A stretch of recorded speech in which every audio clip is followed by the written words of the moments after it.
North అమెరికాలో ప్రభాస్ యొక్క హవా మామూలుగా లేదు. దిమ్మ తిరిగే కలెక్షన్స్ తో పంప రేపేసింది. వరుసగా 5 సినిమాలు టాప్ 5లోనే ఉన్నాయి. ప్రభాస్ యొక్క మూవీస్ అన్ని టాప్ 5లో ఉండటం చాలా పెద్ద అచీవ్మెంట్. అటువంటి హీరో ఒక్కడే, అతను కూడా ప్రభాస్ అనే చెప్పుకోవాల్సి ఉంటుంది.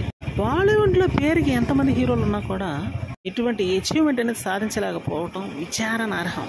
మొక్క బంగారం అయితే ఎంత కొట్టినా సాగుతుంది అన్నటువంటి నానుడి మరోసారి నిజమైంది ఇక్కడ.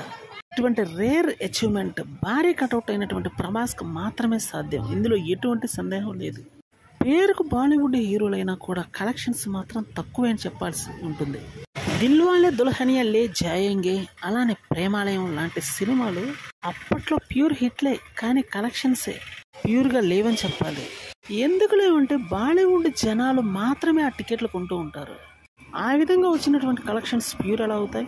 పాన్ ఇండియన్ హీరో అయినప్పుడు అన్ని చోట్ల నుంచి కూడా ప్రాపర్ రెస్పాన్స్ వస్తేనే ఆ ఖ్యాతి దక్కుతుందని చెప్పాలి. కానీ బాలీవుడ్ హీరోలకు ప్రస్తుతానికి ఆ స్టేటస్ అయితే లేకపోయిందనే చెప్పాలి. దేశాన్నే ఏలినటువంటి బాలీవుడ్ హీరోలు కూడా మట్టిలో కలిసిపోయిన సందర్భాలు వచ్చినాయి. ప్రస్తుతం జరుగుతుంది కూడా అదే. బాలీవుడ్ యొక్క రారాజు ఎవరు అంటే ప్రభాస్ వైపే వీళ్ళని చూపిస్తున్నాయనే చెప్పాలి.